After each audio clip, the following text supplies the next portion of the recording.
Então, boa tarde a todos. Obrigada pela presença aí do professor Diego, do Davi, da Camila, da Fundação Liberato. Hoje eles vão apresentar o projeto deles de conclusão do curso em Eletrotécnica, intitulado Estudo da Capacidade de Hospedagem de Geração Distribuída Fotovoltaica. Então, aí vocês têm, a gente combinou, né, um tempo mais ou menos para vocês apresentarem. Fiquem à vontade, eu vou desligar minha câmera para não pegar a banda aí e qualquer coisa nos interrompa. Então, oi, meu nome é Camila. Boa tarde, meu nome é Davi. Então, como a Bibiana comentou, nós somos estudantes do curso técnico de Eletrotécnica da Fundação Liberato e queremos agradecer hoje a oportunidade de estar apresentando o nosso projeto de pesquisa aqui no GEMASP.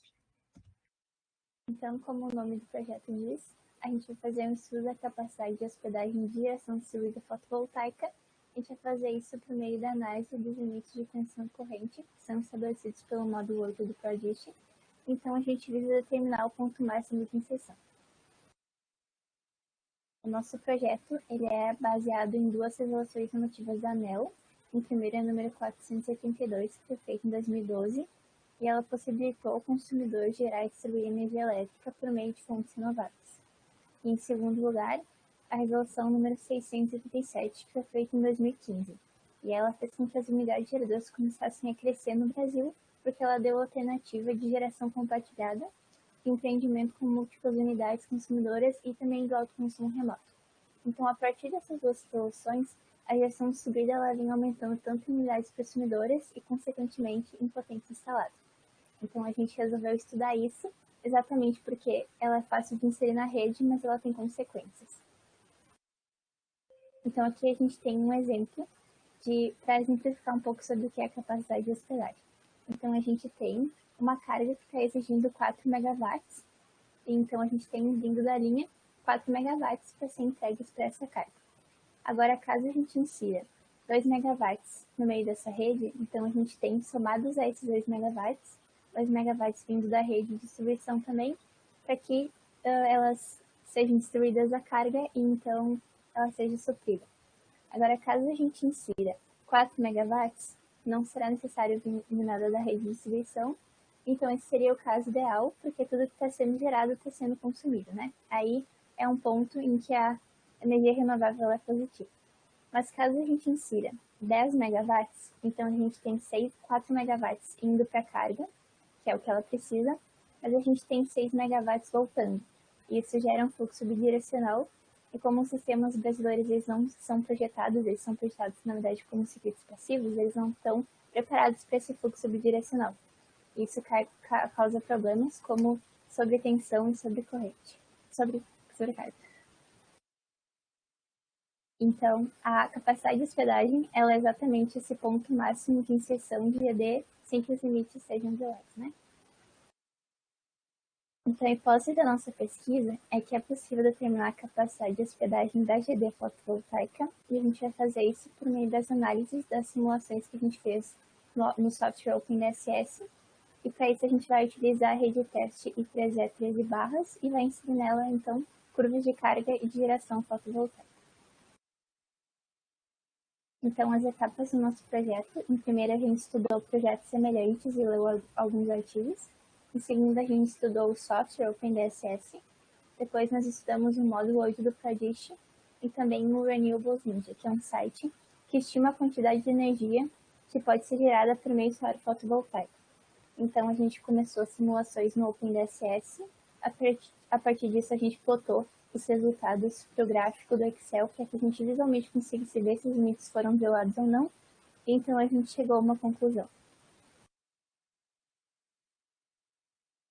Também no início da nossa metodologia, a gente utilizou o BiblioShine, que é uma ferramenta do Bibliometrics, para que a gente pudesse ver quais são os termos têm sido mais estudados e demonstram maior importância no meio elétrico, né?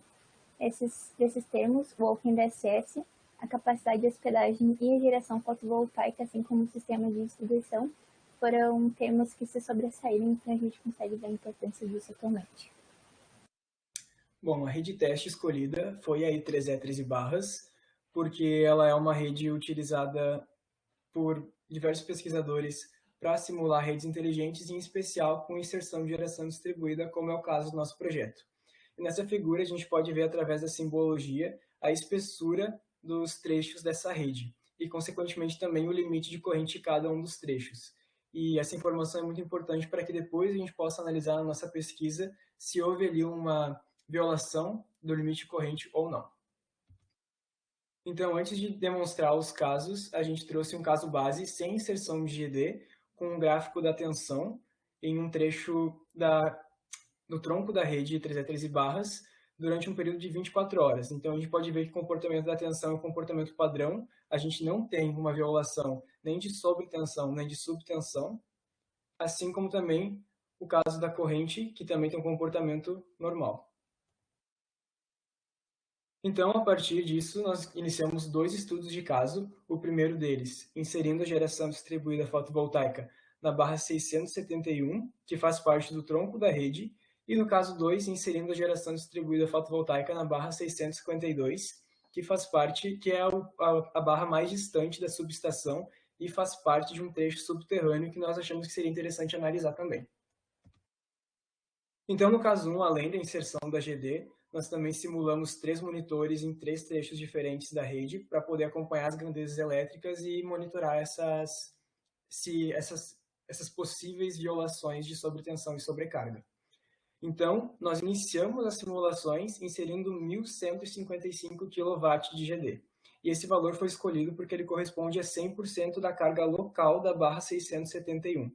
Então, as simulações elas foram tendo essa sequência a partir de uma adesão de 50% a mais dessa carga a cada nova simulação. Isso foi feito repetidamente até que nós chegamos a 800% da carga, a 450% da carga local, que corresponde a 5.197,5 kW. Então, nessa simulação com 450% dessa carga local, nós aí sim tivemos uma violação de sobretensão, como pode ser identificado no gráfico. Essa violação ela aconteceu nesse trecho que está indicado em amarelo na figura e nesse outro trecho também. A violação de sobretensão ela aconteceu no período entre 12 e 14 horas, que é justamente o ponto do dia em que tem a maior geração e o menor consumo, como pode ser identificado aqui pelo gráfico de área que está ao fundo na cor cinza.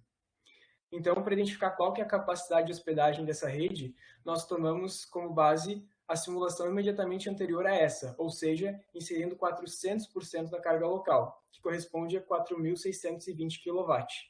E com essa porcentagem de carga sendo gerada aqui nessa barra 671, nós não temos aquela sobretensão que existia nesse trecho, nem nesse outro.